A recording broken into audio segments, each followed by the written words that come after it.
ಈಗ MOUಗಳು sign ಆದವಲ್ಲ brother, ಹೋಗಲಿ, ಎಷ್ಟು ಬಂತು?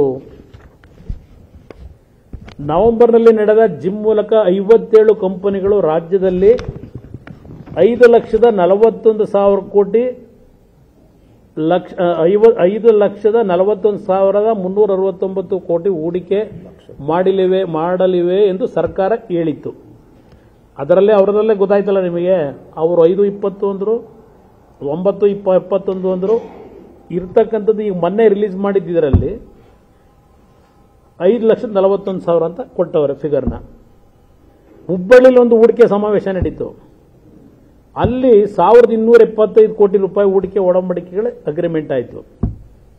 ಈ 57 ಕಂಪನಿಗಳು ಮಾಡ್ಕೊಂಡವಲ್ಲ 5,41,000 ಕೋಟಿ ಹೂಡಿಕೆ ಒಪ್ಪಂದ. ಇದರಲ್ಲಿ ಎಷ್ಟು ಕಂಪನಿಗಳು NOC ತಗೊಂಡ್ರು, ಎಷ್ಟು ಕಂಪನಿಗಳು ಶುರುವಾಯಿತು? ಕೇವಲ 7 ಕಂಪನಿ ಏನು ತಗೊಂಡ್ರು ಒಪ್ಪಂದ ಪರವಾನಗಿ. ಇವತ್ತಿನವರೆಗೆ ಆ ಕಂಪನಿಗಳು ಪ್ರಾರಂಭ ಆಗಿಲ್ಲ. 7 ಕಂಪನಿ ಪರವಾನಗಿ ತಗೊಂಡ್ರು ಸಹ ಪ್ರಾರಂಭ ಆಗಿಲ್ಲ. ಇನ್ನು ಹುಬ್ಬಳ್ಳಿ ಸಮಾವೇಶದ 16 ಕಂಪನಿ ಸೈನ್ ಹಾಕಿದ್ವಲ್ಲ 1,275 ಕೋಟಿಗೆ. 3 ಕಂಪನಿ ಪರವಾನಗಿ ತಗೊಂಡ್ರು. ಇಲ್ಲಿ ಯಾವುದೇ ರೀತಿ ಮತ್ತೆ ಅದು ಪ್ರಾರಂಭ ಆಗಲಿಲ್ಲ. ಯಾವ ಉದ್ಯೋಗನೂ ಸೃಷ್ಟಿ ಆಗಲಿಲ್ಲ.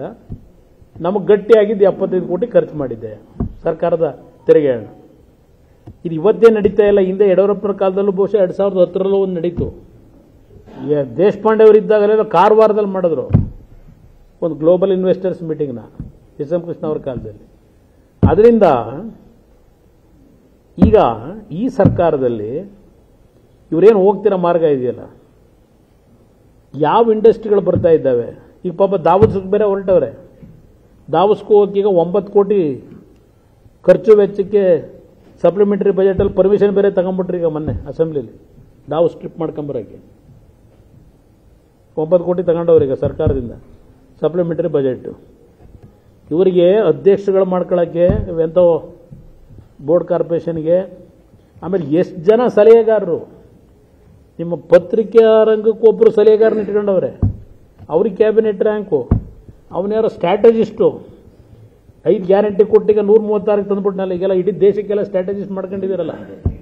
ಸುನೀಲ್ ಕನಗೋಳು ಅವನು ಒಂದು ಸಲಹೆಗಾರ, ಮುಖ್ಯಮಂತ್ರಿ ಸಲಹೆಗಾರನೇ ಅವನುವೇ. ಅವನಿಗೊಂದು ಕ್ಯಾಬಿನೆಟ್ ರ್ಯಾಂಕು. ಓಡಾಡ ಖರ್ಚು ವೆಚ್ಚ ಎಲ್ಲ ಜನಗಳ ದುಡ್ಡು. ಯಾರ್ದು ದುಡ್ಡು ಎಲ್ಲ ಮುಂದೆ ಜಾತ್ರೆ ಅಂತಾರಲ್ಲ, ಇದು ನಡೀತಿರೋ ಕತೆ ಇದು. ಈಗ ಇದೆಲ್ಲ ಸೆಟ್ರೇಟ್ ಮಾಡೋಕ್ಕೆ ಮಾಡ್ಕೊಂಡವ್ರೆ. ಇದೆಲ್ಲ ಸರಿ ಮಾಡಬೇಕು. ಈಗ ಬ್ರದರ್, ಇದು ಒಂದು ಭಾಗ. ಇದೇನು ರಾಜ್ಯದ ಪರಿಸ್ಥಿತಿ ಏನು ಅನ್ನೋದು ಸುಮ್ಮನೆ ಜಿಸ್ಟ್ ನಿಮಗೆ ಹೇಳಿದ್ದೀನಿ. ಈ ವರ್ಷದ ಸಾಧನೆ ನಮ್ಮದು, ಈ ವರ್ಷದ ಸಾಧನೆ ಬ್ರದರ್. ಇನ್ನು ಮಾರ್ಚ್ ಬಂದರೆ ಈಗ ಬಜೆಟ್ ಏನು ಇಡ್ತಾರಲ್ಲ, ಈಗ 5,16,000 ಕೋಟಿನೋ 5,16,000 ಕೋಟಿನೋ ಏನೋ ಸಾಲ ಇರಬೇಕು. ಈಗ 6 ಲಕ್ಷ ಕೋಟಿಗೆ ಪರ್ಮನೆಂಟ್ ಇದು ರೌಂಡ್ ಫಿಗರ್ ತರಬಹುದು. ಈಗ ಸಾಲದ ಬರೆಯನ್ನ ರಾಜ್ಯದ ಜನತೆ ಮೇಲೆ ಬಜೆಟ್ ಬೇರೆಗೆ 350ಕ್ಕೋ 360ಕ್ಕೋ ತಗೊಂಡು ಹೋಗ್ತಾರಂತಲ್ಲ ಬಜೆಟ್ನ ಗಾತ್ರನ. ಇದೆಲ್ಲ ಆಮೇಲೆ ನೋಡೋಣ ಬ್ರದರ್. ಇದು ಈ ಸರ್ಕಾರ ಬಂದ ನಂತರ ವಿದೇಶಿ ಬಂಡವಾಳ ಎಷ್ಟರದ್ದು ಬಂತು ಇದೆಲ್ಲ ಬ್ರದರ್ ನಿಮ್ಮ ಮುಂದೆ ಅಂಕಿಅಂಶ ಇಟ್ಟಿದ್ದೀನಿ. ನಿಮಗೆ ವಿಷಯ ಸ್ವಲ್ಪ ಗೊತ್ತಾಗಿ ನಿಮಗೊಂದು ಆರ್ಟಿಕಲ್ ಬರೆಯಲಿಕ್ಕೆ ಅನುಕೂಲ ಆಗಲಿ ಅಂತ ಹೇಳಿ ಮಾಡಿದ್ದೀನಿ ಬ್ರದರ್.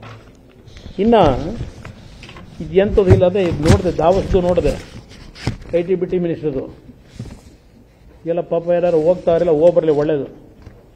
ಅದೇ US firms evidence interest to invest 25,000 crore. ಇವರು ಹೋಗಿ ಅಮೆರಿಕ ಸುತ್ಕೊಂಡ್ಬಂದ್ರಲ್ಲ, ಬರ್ತಾರೆ ಅಂತ ಹೇಳಿ. ಅದೇನು ಕೆಲಸಗಳು ನೋಡಬೇಕು. 58 ಕೋಟಿಲಿ 3,000 ಕೆಲಸ ಕೊಡ್ತಾರೆ ಅಂತ ಹೇಳಿ.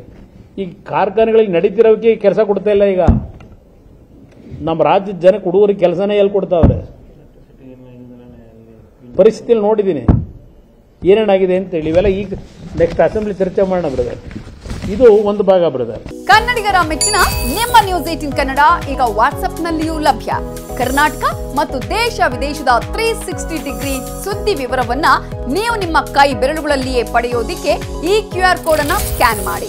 ನಮ್ಮ ಚಾನೆಲ್ ಅನ್ನು ಫಾಲೋ ಮಾಡಿ, ನೋಟಿಫಿಕೇಶನ್ ಆನ್ ಮಾಡಿ.